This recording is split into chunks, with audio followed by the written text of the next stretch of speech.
செய்வதன் மூலம் மனிதம் வளர்ந்திருக்கிறது என்பதை ஐயா பதிவு செய்திருக்கிறார். அவருக்கு பதில் சொல்வதற்காக அவருடைய கருத்துக்களை நீங்கள் மறுக்க வேண்டும். சிவகுமார் துடிப்பிருக்கிற இளைஞர், துவளாமல் பணி செய்யும் இளைஞர், தூங்காமல் கடமை செய்யும் ஆற்றல் மறவர், காலத்தின் வரலாற்றில் இமை பொழுதும் சோர்வின்றி உழைக்கின்ற சிவகுமாரனுடைய சிந்தனைகள் இப்போது வெளிப்படுகிறது. பலத்த கரவொலிகளால் அவரை வாழ்த்தி வருவோம்.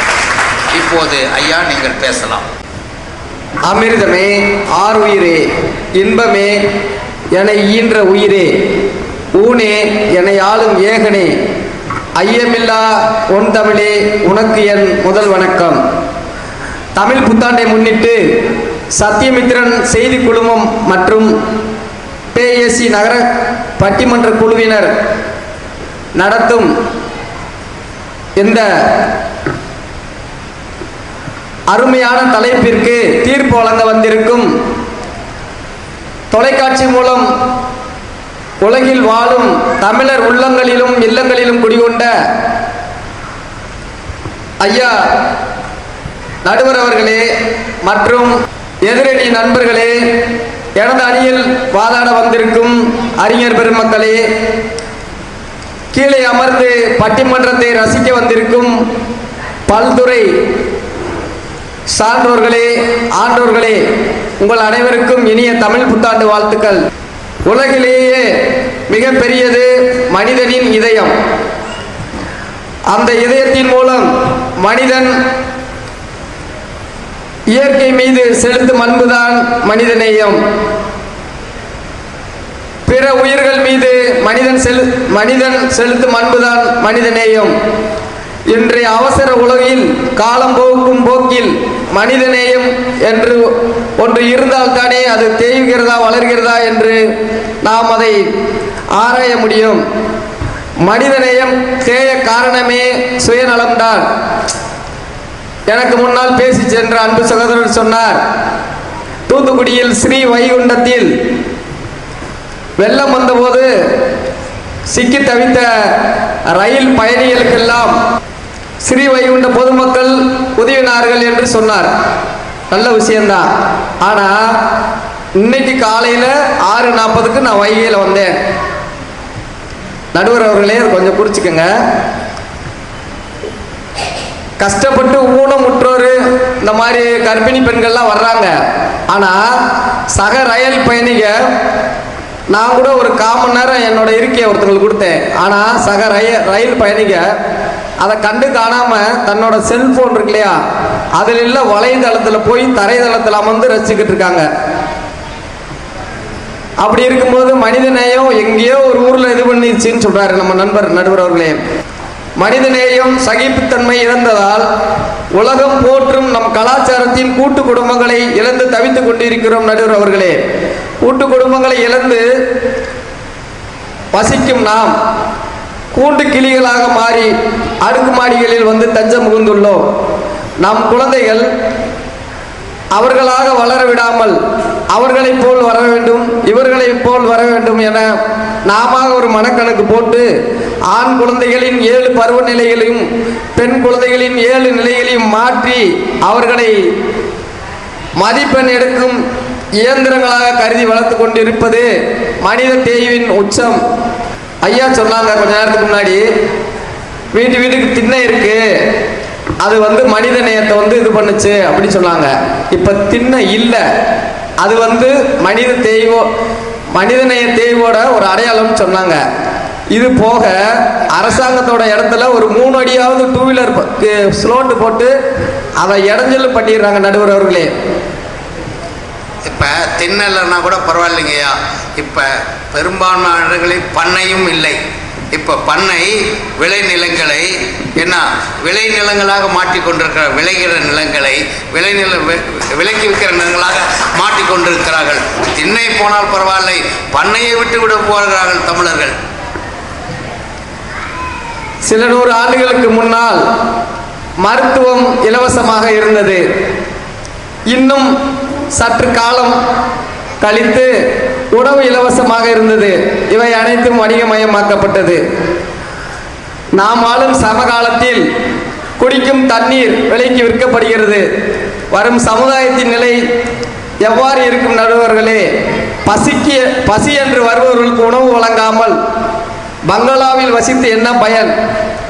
உண்ணும் உணவுப் பொருளில் கலப்படம், நோயாளிகள் உண்ணும் பல வகைகளில் கலப்படம், இளநீர் வாழை மரங்கள் பெருக்க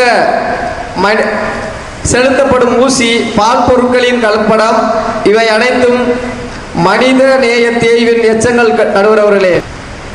வீட்டில் உள்ள பெண்கள் புடைத்து அதற்கு பின் சமைத்து சாப்பிட்டு கொண்டிருந்தோம்.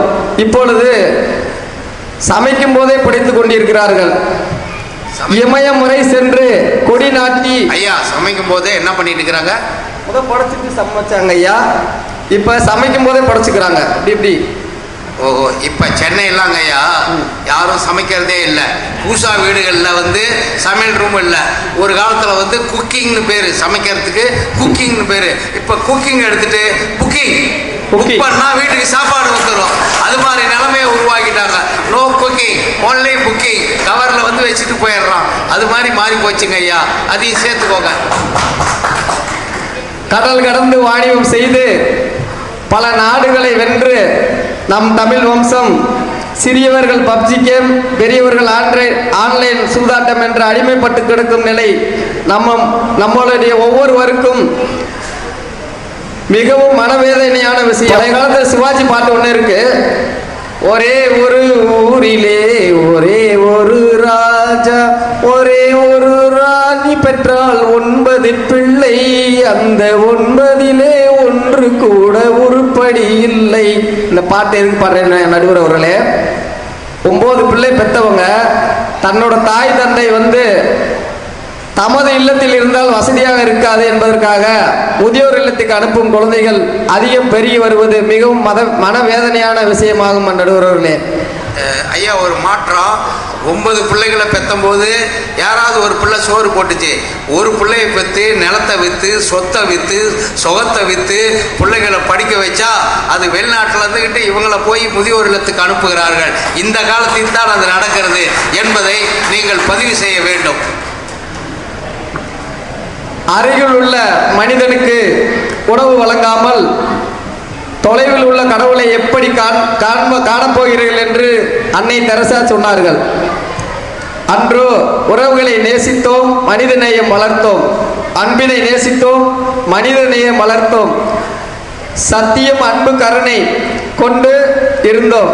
இன்றோ பொருளாதாரத்தை நேசிக்கிறோம், மனித நேயத்தை வீழ்த்தினோம். அந்தஸ்தை நேசிக்கிறோம், மனித நேயம் மறந்தோம். முல்லைக்கு தேர்தந்த பாரி தொடங்கி கடையெழு வள்ளல்களை கண்ட நாம், பசுவிற்கு நீதி வழங்கிய மனுநீதி சோழனின் வழித்தோன்றல்கள் தானே நாம், பொற்கை பாண்டியனின் வம்சாவளி தானே நாம். இன்று மட்டும் ஏனோ கார் பங்களா என்று வாங்கி குவித்து கொண்டு மனித நேயமற்று அலைகின்றோம். ஆண்டவன் கட்டளை என்ற சினிமாவில் ஒரு பாட்டு இருக்கு. உண்மையை சொல்லி நன்மையை செய்தால் உலகம் உன்னிடம் மயங்கும், நிலை உயரும் போது பணிவு கொண்டால் உயிர்கள் உன்னை வணங்கும். ஆசை கோபம் களவு கொள்பவன் பேச தெரிந்த மிருகம், அன்பு நன்றி கருணை கொண்டவன் மனித வடிவில் தெய்வம். அன்பு, நன்றி, கருணை, இது 3 நம்ம கையில் இருந்துச்சுன்னா நம்ம மனுஷனா பிறந்தாலும் தெய்வம் அப்படின்னு சொல்லியிருக்காரு கண்ணதாசன். இதெல்லாம் மறந்துட்டு ஆன்லைன் ரம்மி அடுத்தவனை போல வரணும் இப்படியே இருந்தோம்னா மனிதம் எப்படி திண்ணை காலியானதோ அதுபோல் சிறுக சிறுக தேய்ந்து கொண்டே இருக்கிறது என்று நல்ல தீர்ப்பை வழங்குமாறு நடுவரை கேட்டுக்கொண்டு வாய்ப்பளித்த அத்தனை உள்ளங்களுக்கு நன்றி பாராட்டி விடைபெறுகிறேன். நன்றி, வணக்கம். மிகச் சிறப்பான கருத்துக்களை சிந்தனையோடு வைத்த ஐயாவுக்கு நம்முடைய வாழ்த்துக்களை தெரிவித்துக் கொள்கிறோம். நல்ல செய்தி, நல்ல மிக அழகாக தேர்ந்த பேச்சாளர்களை வைப்பதைப் போல மிக அழகாக பதிவு செய்தார்கள். காரணம் அவர் சொன்னார், இன்னைக்கு வந்து பாதி பேர் செய்யலை, அதுக்கு காரணம் உழைப்பில்லை சார். ஒன்றும் இல்லை, எறும்புக்கு சக்கரை வியாதி இல்லவே இல்லை. காரணம் அது எப்போதும் நடந்து கொண்டே இருக்கிறது. ஆனால் மனிதன் நடப்பதே இல்லை. உட்கார்ந்த இடத்துல இருந்தே உடலை பெருக்க வைத்தான், உள்ளத்தை சுருக்க வைத்திருக்கிறான் என்பதை ஐயா அவர்கள் மிக அழகாக சொன்னார்கள். அவர்களுக்கு பதில் சொல்வதற்காக துடிப்போடு இருக்கிறார்கள்.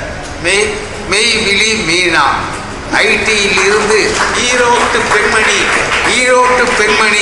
நெருப்பின் அடுப்பின் தெரிப்பாய் கோடு ஈட்டியாய் காலம் காட்டியாய் அடுப்படி சிறையினை படிப்படியாக்கி படி படி என்று ஈரோட்டு மண்ணிலிருந்து படிப்பால் உயர்ந்து ஐடியில் கலந்து நிற்கிற அற்புத அம்மா இப்போது பேச வருகிறார்கள். நாம் என்ன செய்ய வேண்டும் என்பதை சென்னை சொந்தங்களுக்கும் என் இணை பேச்சாளர்களுக்கும் மதிப்பிற்குரிய நடுவர் அவர்கள் அனைவருக்கும் என் அன்பான வணக்கங்கள். மனிதம் வளர்த்து மனிதாபிமானம் பெருக்கி மனிதநேயத்துடன் வாழும் மாமனிதர்கள் உங்கள் அனைவருக்கும் புதுமை பூக்கும் தமிழ் புத்தாண்டு நல்வாழ்த்துக்கள். ஐயா, விடிஞ்சு எழுந்ததுக்கு அப்புறமும் கண்ணு முழிக்காம கேட்கறதெல்லாம் கனவுன்னு வீமா நம்பிட்டு இருக்க எதிரணினரே, கொஞ்சம் கண்ணை திறந்து பாருங்க. அப்பதான் நம்மளை சுத்தி எத்தனை மனிதனைய கொட்டி கிடக்குன்னு தெரியும்.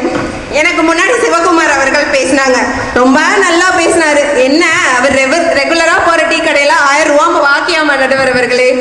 அந்த டீ கடைக்காரர் என்ன கூப்பிட்டு சொல்றாருன்னா பாத்துக்கோங்களே, ஏதோ மனிதாபிமானம் பார்த்து அக்கௌண்ட்ல டீ கொடுத்தா மனிதம் எல்லாம் மனிதாபிமானம் இல்லைன்னு பேச மாட்டாரு. ஒரு நியாயம் வேணாமாங்கய்யா?